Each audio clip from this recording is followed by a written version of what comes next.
Jack Lawson had never been a man to shy away from conflict, but he preferred his battles to take place in financial crime investigations, not on the neatly trimmed lawns of Pinewood Gardens. So when the sharp, rhythmic knock rattled his front door early that morning, his instincts whispered trouble. Yawning, he grabbed his robe and opened the door to find Eleanor Thompson standing on his porch. Her lips were drawn into a tight, thin line, and her expensive clipboard was clutched to her chest like a shield. "Good morning, Mr. Lawson," she said, her voice polite but ice-cold. "I'm here on official Pinewood Gardens HOA business." Jack sighed inwardly. He'd lived here for 3 years, long enough to know that Eleanor wasn't just any neighbor. She was the self-appointed ruler of the HOA, a queen in designer heels, wielding power disguised as bureaucracy. "What can I do for you?" Jack asked, keeping his voice neutral. 15 years as a financial crimes detective had taught him one thing: never show weakness to someone who thinks they hold all the cards. Eleanor's expression tightened as she pointed toward the backyard. "That structure violates Section 7.3 of our community guidelines on acceptable buildings," she said, her manicured nails stabbing the air like a dagger. Jack followed her gaze to his grandfather's barn, the last remaining piece of the farmland his family once owned before developers turned everything into suburban sprawl. "We've been through this, Eleanor," he said evenly. "The barn is legally protected under the original property agreement. The grandfather clause applies." Eleanor's fingers curled around her clipboard. "The board has reconsidered," she said smoothly. "That clause only applied to the original owner, not to you when you purchased the property." Jack narrowed his eyes. That was a blatant lie. He'd gone over every document with his lawyer before buying the house. "I have the paperwork to prove otherwise," he countered. "Well," Eleanor said with a saccharine smile, "paperwork can be wrong." Something about the way she said it sent an uncomfortable prickle down Jack's spine. "You have 72 hours to demolish that structure, or the HOA will take action," she added. "We've been very patient." Jack exhaled sharply. Across the street, he noticed Victor Thompson, Eleanor's husband, standing outside their house, watching. Unlike his wife, Victor didn't seem angry or smug, just oddly still, his hands tucked into his pockets, observing. Jack's instincts flared. "Let me see the supposed warnings," he said. Eleanor's smile turned razor-sharp. "Check your files," she said simply. Then, without waiting for a response, she turned on her heel and strode away, clipboard hugging her chest like armor. A soft voice cut through the silence as she disappeared. "Be careful with that woman." Jack turned to see Meredith Hayes, his elderly next-door neighbor, standing by her garden with a worried expression. "Why do you say that?" Jack asked. Meredith glanced toward Eleanor's retreating form before lowering her voice. "Last month, the Jacobsons refused to take down their basketball hoop," she whispered. 2 days later, their car tires were slashed. No proof it was connected, of course. Jack nodded slowly. "Thanks for the warning." As he turned to head back inside, his phone buzzed. He checked the caller ID. His lawyer. Jack sat in his office, the legal paperwork spread across his desk. He relayed the conversation with Eleanor to Sam, his lawyer. "This is concerning, Jack," Sam said. "The grandfather clause is ironclad. There's no legal way they can force removal. Then why the sudden push?" "Hard to say," Sam admitted. "Have you done anything recently to upset the HOA?" Jack frowned, rubbing his temple. "I've been away for the last 3 weeks on assignment. Just got back yesterday." "Interesting timing," Sam murmured. "Send me those warnings when you get them. Meanwhile, install security cameras. Document everything." Jack agreed and hung up. But when he sorted through 3 weeks' worth of mail that afternoon, there were no warnings. Either Eleanor was lying, or someone had been removing them before he could see them. That evening, Jack mounted security cameras around his property. As he adjusted the last one, he caught movement from across the street. Victor, standing at his upstairs window, watching him. Jack's gut tightened. Something was very wrong. The next morning, Jack woke to an email from Eleanor. Subject: Final warning. Attached was a formal-looking document, stamped with the HOA logo. But Jack immediately noticed something off. The HOA attorney's signature was missing. Before he could reply, his phone rang. Jack, his federal supervisor, Director Phillips, said without greeting, "We may have a problem." Jack sat up. "What kind of problem?" "Someone tried accessing your current case files. They used outdated department credentials, but the system flagged it." Jack's pulse quickened. His latest case involved a real estate money laundering ring. Who tried to access them? "We don't know yet, but be careful. Someone's digging." Jack swallowed hard, his eyes drifting toward Victor's house. "Yeah," he said, "I might have an idea where to start looking." Later that night, Jack checked the security footage. At 2:34 a.m., movement triggered a camera near the barn. A shadowy figure approached the door. Jack's stomach twisted. Gun in hand, he stepped outside, approaching the barn cautiously. The padlock hung open, swaying in the breeze. Someone had been inside. He swept the flashlight across the interior. His case notes appeared untouched, but something blinked red behind a hay bale. Jack's pulse spiked. A surveillance device. Someone had been listening. Before he could examine it further, headlights flashed across his yard. A car had pulled into his driveway. Through the barn window, he saw Victor stepping out. Alone, nervous. Jack tucked the bug into his pocket. Something big was happening. Jack had barely stepped out of the barn when fire exploded into the night sky. His body reacted before his brain could. Sprinting toward the flames, toward his burning barn, 3 figures stood silhouetted against the inferno. Eleanor, Douglas, Wendy. In Douglas's hand was a modified weed torch, converted into a flamethrower. Jack's heart pounded. "Stop," he bellowed. Eleanor turned, her face glowing with firelight and satisfaction. "Oh, look who's finally awake," she said, voice dripping with fake sweetness. Jack's fists clenched. "What have you done?" "This," Eleanor said, gesturing to flames, "is what happens when you challenge the HOA detective." Jack froze. Detective. He had never told anyone in Pinewood Gardens what he really did for a living. How did they know? The pieces clicked together. The surveillance. The missing notices. The break-in. This wasn't just an HOA power trip. This was personal. And Jack had just become their biggest threat. Jack stood paralyzed for a heartbeat, watching decades of family history consumed by fire. Heat rippled off the blaze, painting the sky orange while ash rained down like snow.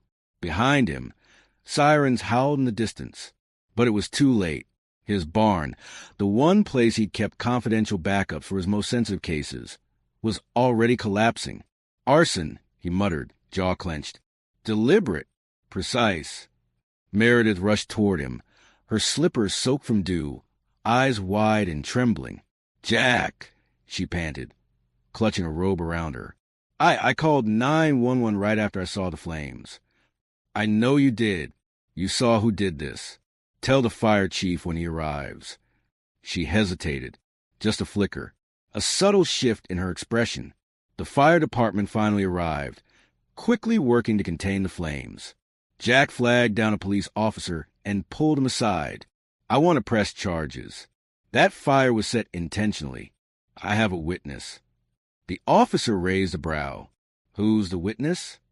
Jack turned to Meredith. "Tell them, please." But Meredith's face had gone pale. Her lips trembled.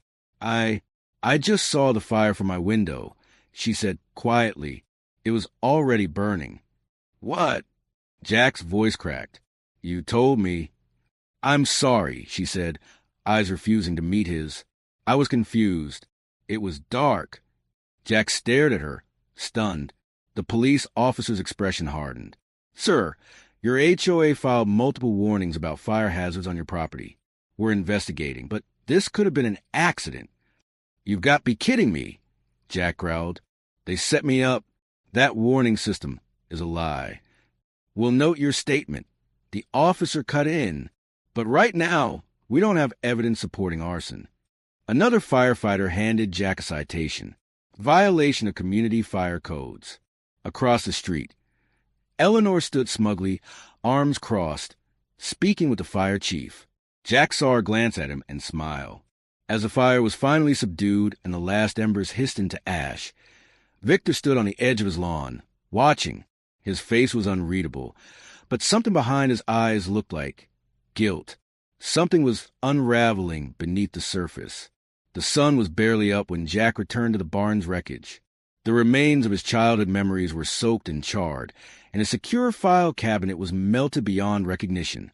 His fingers sifted through blackened debris until something metallic caught his eye, a heat-warped lockbox buried beneath ash. Inside, a flash drive miraculously unharmed, labeled Pinewood Finances. Tucked beside it was a note in handwriting he didn't recognize. Not safe. Trust no one. Jack stared at the message, heart thumping.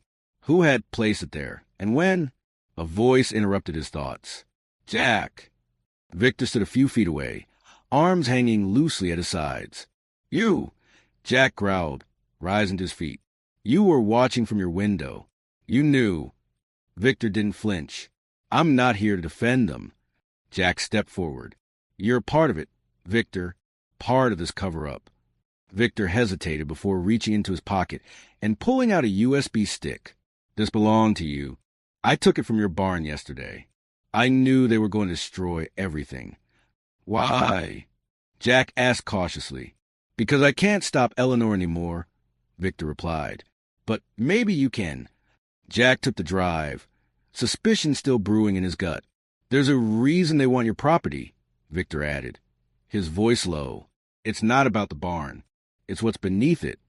Before Jack could respond, Victor was already walking away. Jack connected the flash drive to a secure laptop in the house, careful to run it through forensic filters first.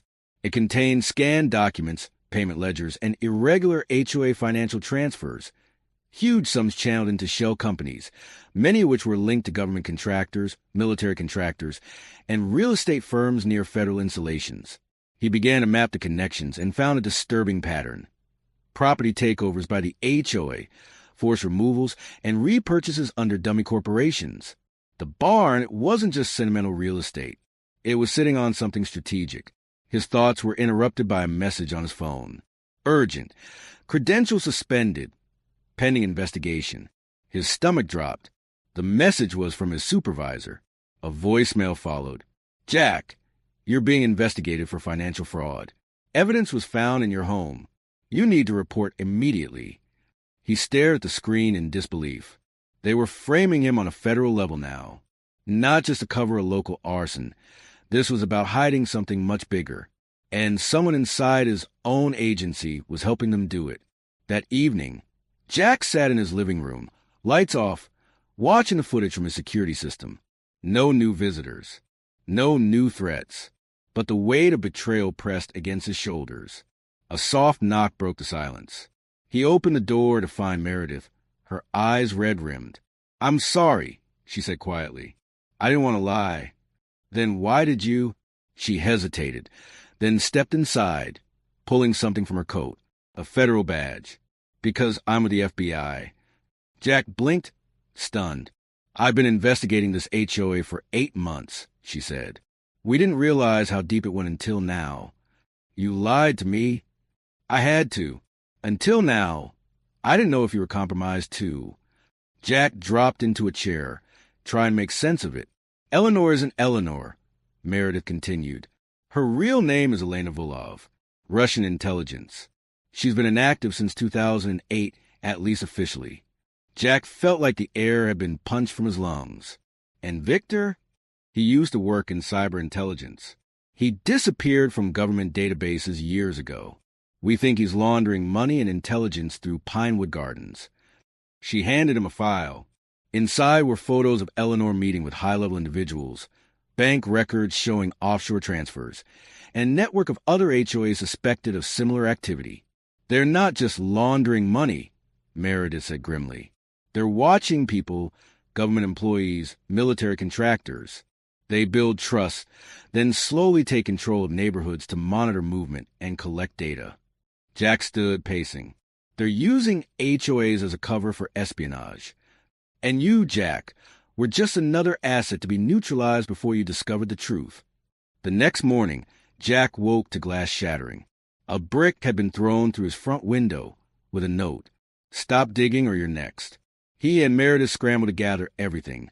Files, drives, devices. You need to go underground, she said. They've infiltrated your agency. You can't trust your own people. I'm not running, Jack snapped. Not until I expose every last one of them. But within an hour, a black SUV pulled into his driveway. Men in suits stepped out. Jack recognized them. Internal affairs investigators from Treasury. But their movements were too practiced, too aggressive, and when one reached for his sidearm without announcing himself, Jack knew these weren't agents. He and Meredith slipped out the back, disappearing into the woods behind his property. As they ducked behind a fallen tree, Jack looked back at the only home he'd ever known, now just another battleground in a war of shadows. Meredith's whisper cut through the silence. There's a network of these operations across the country, but it all starts here. Jack clenched his jaw, eyes burning with determination. Then let's finish it where it started. The deeper Jack and Meredith went underground, the more intricate the web became. Every lead connected to another HOA in another state, each with similar structures, aggressive enforcement, hostile takeovers, shady financial trails. But it was still missing one thing, a leak inside Jack's own agency. They relocated to the garage of an old friend, Frank Colton, a crusty Vietnam vet known in Pinewood Gardens for his classic car collection and hatred for Eleanor's endless citations. "Place is yours," Frank said, showing him a hidden workroom beneath a false floor. "Eleanor's goons never come near here. HOA banned my Mustangs from the street 3 times. I banned them from my life." They set up operations, scanning encrypted drives and decoding years of financial subterfuge. Jack started noticing patterns, not just in shell companies, but in the people the HOA pushed out. Every eviction, every foreclosure, those homeowners were scientists, engineers, government employees. "This isn't just money laundering," Jack muttered. "They're collecting intelligence on people, on infrastructure, positioning properties near bases, labs, data centers." One evening, a knock on the garage door startled them both. Frank opened it cautiously to reveal Kendra Willis, the youngest and newest board member of the HOA, disheveled, eyes wide with fear. "I need help," she whispered, her hands trembling. "They're going to kill me next." Jack exchanged a glance with Meredith. Trust was a currency they could no longer afford to spend lightly. "Why should we believe you?"